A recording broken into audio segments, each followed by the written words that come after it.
सुप्रभात बच्चों। पाठ प्रेमघन की छाया स्मृति रामचंद्र शुक्ल जी के द्वारा लिखित है। पाठ पूरा हो चुका है। इसके पश्चात अब प्रश्नोत्तर विवेचना पे आते हैं।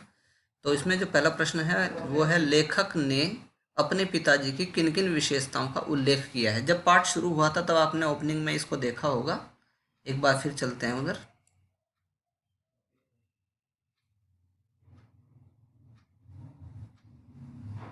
यहाँ देखिए, उन्होंने कहा है, मेरे पिताजी फारसी के अच्छे ज्ञाता और पुरानी हिंदी कविता के बड़े प्रेमी थे।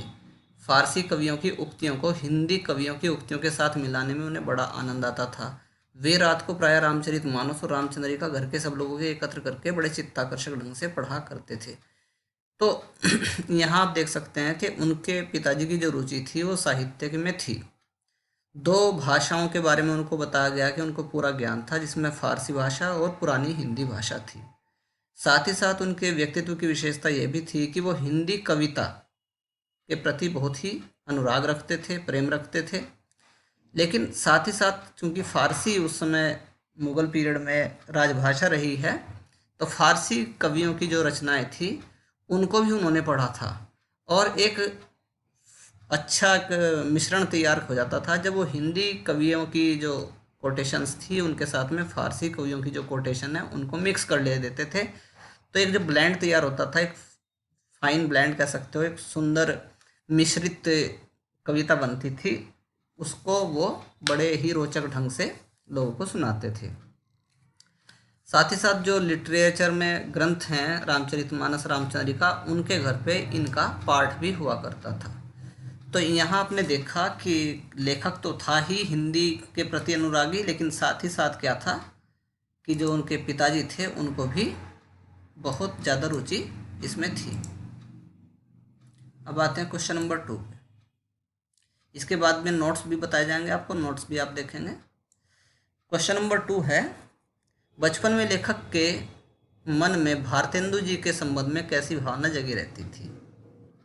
तो भारतेंदु जी को पहले तो समझते थे कि बहुत मूर्धन्य कवि तो हैं ही, लेखक भी अच्छे हैं। इसके अलावा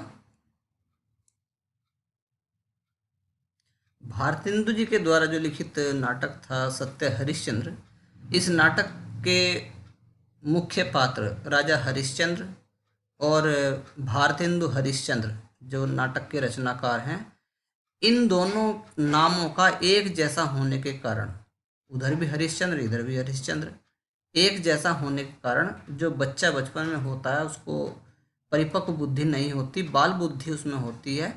तो इन दोनों में वो कोई भेद नहीं कर पाते थे। उनकी जो बाल बुद्धि थी, सत्य हरिश्चंद्र के जो नायक हैं, सेंट्रल कैरेक्टर हैं राजा हरिश्चंद्र, और रचनाकार जो हैं भारतेंदु हरिश्चंद्र, वो सोचते थे जब वो बच्चे थे कि दोनों शायद एक ही व्यक्ति हैं।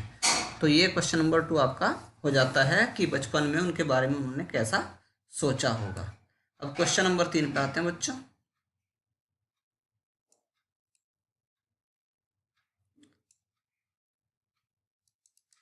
यहाँ आप देखेंगे क्वेश्चन नंबर 3, उपाध्याय बद्री नारायण चौधरी प्रेमघन की पहली झलक लेखक ने किस प्रकार देखी। तो पहले मैं टेक्स्ट पे आपको ले जाता हूँ, वहाँ से देखते हैं। तो यहाँ आप देख सकते हैं कि एक दिन बालकों की मंडली जोड़ी गई जो चौधरी साहब के मकान से परिचित थी। अब से पहले क्योंकि उनके यहाँ पे पापा जी का उनका ट्रांसफ़र हो गया था मिर्ज़ापुर में, तो वहाँ वो फ्रेंड सर्कल उनका तैयार हो गया था, बच्चों के साथ घूमना फिरना मिलना जुलना होता रहता था। तो चौधरी साहब यानी बद्री नारायण चौधरी प्रेमघन के मकान से जो बच्चे परिचित थे उनको लेकर के वो उनका मकान देखने के लिए चल दिए। 1.5 मील तक का सफ़र तय किया और उनके मकान के पास वो बच्चे पहुँच जाते हैं। अब कैसे उनके पहली बार उनको देखा, उन्होंने किस रूप में देखा, यहाँ एक छोटा सा उसका चित्र भी दिखाया गया है। इस चित्र को भी आप देखेंगे और साथ ही साथ उसका वर्णन भी किया गया है कि उनके घर का जो बरामदा था सघन लताओं के जाल से ढका हुआ था, बीच बीच में खंबे यानी बीच बीच में पिलर्स खड़े हुए थे और खुली जगह दिखाई पड़ती थी। तो उसी और बच्चों ने कहा कि आप उसको लेखक को कि इसी तरफ आप देखते रहिए, वो आएंगे जब निकलेंगे तब आपको दिखाई देंगे। लेकिन बहुत देर तक कोई दिखाई नहीं पड़ा। सड़क पर कई चक्कर लगे क्योंकि एक जगह रुक के नहीं देख सकते थे, कोई डाउट किसी को जाता क्यों खड़े हो यहाँ। तो इधर उधर वो घूमते रहे। फिर कुछ देर बाद में एक लड़के ने उंगली से ऊपर की ओर इशारा किया मकान की तरफ और देखा वहाँ लेखक ने कि लता प्रकांड जो बेल के तंतु हैं उनके बीच में एक मूर्ति, यानी किसकी मूर्ति, लेखक बद्री नारायण चौधरी प्रेमचंद की मूर्ति स्पष्ट खड़ी दिखाई पड़ी थी। उनका वर्णन किया गया है कि दोनों कंधों पर बाल बिखरे हुए थे और उन्होंने एक हाथ खंभे पर टिकाया हुआ था।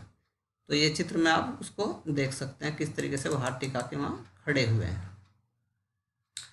उसके बाद ये दृष्टि पहली वो दृष्टि थी, ये दर्शन उनका पहली बार का दर्शन था जो लेखक ने उनको वहाँ उन्हीं के मकान में पहली बार देखा था। उसके पश्चात बच्चों क्वेश्चन नेक्स्ट है। अभी मैं इसके क्वेश्चन के नोट्स भी आपको लिखवाऊंगा, लेकिन फिलहाल केवल वीडियो के माध्यम से आपको थोड़ी सी विवेचना भेजी जा रही है। लेखक का हिंदी साहित्य के प्रति झुकाव किस तरह बढ़ता गया? तो आपको बता दिया गया है कि एक तो उनका पारिवारिक माहौल ऐसा था, पिताजी की साहित्य में रुचि थी। दूसरी बात है कि जो बचपन में उनके साथी बने वो भी साहित्य में रुचि रखने वाले थे। तो ये कहा जाता है कि जो जिस नेचर का बच्चा होता है उसको उस नेचर के संगी साथी ही पसंद होते हैं। तो जिन जिन बच्चों की, क्योंकि उस ज़माने में जो था साहित्य में बहुत सारे बच्चों की रुचि हुआ करती थी, जो कि आज नदारद है, नहीं दिखती है। तो उस समय बहुत सारे साथी उनको मिले जो लिटरेचर के प्रति बहुत अनुराग रखते थे।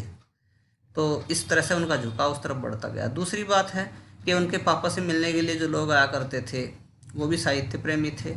तीसरी बात है कि उनके मोहल्ले में केदारनाथ जी ने जो लाइब्रेरी खोल ली थी, पुस्तकालय खोल दिया था, उसमें भी साहित्य की जो रचनाएं थी बहुत ज़्यादा थी। और केदारनाथ जी स्वयं भी साहित्य प्रेमी थे, भारतेंदु हरिश्चंद्र जी के साथ उनका आना जाना भी था। तो इस तरह से जब वो परिवेश मिलता गया, जब वो माहौल मिलता गया, तो हिंदी साहित्य के प्रति लेखक का झुकाव बढ़ता चला गया। पांचवा प्रश्न है बच्चों, निसंदेह शब्द को लेकर लेखक ने किस प्रसंग का जिक्र किया है? तो आपको बताया गया कि वो अब नया जो उनका मकान था वो एक ऐसी कॉलोनी में था जहाँ पर जो जज लोग हैं, वकील लोग हैं, वो रहते थे। उनके मकान ज़्यादातर लोगों के थे। पिताजी उनके उस मोहल्ले में आके रहने लगे थे। तो यहाँ का जो माहौल था वो लगभग उर्दू का माहौल था, फारसी शब्दों का बहुत ज़्यादा प्रयोग होता था, क्योंकि जो कोर्ट कचहरी की कार्रवाई होती है उसमें फारसी शब्दों का, उर्दू शब्दों का बहुत ज़्यादा इस्तेमाल देखने को मिलता है।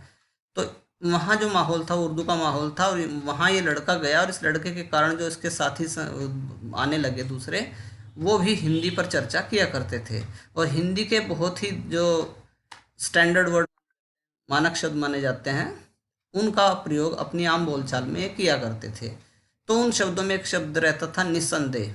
इसका प्रयोग बहुत सारे बच्चे वो किया करते थे और ज़्यादातर किया करते थे। तो आसपास के लोग जब सुनते थे निस्संदेह, तो उन्होंने, आसपास के लोगों ने उन बच्चों की टोली का नाम ही निस्संदेह टोली रख दिया था।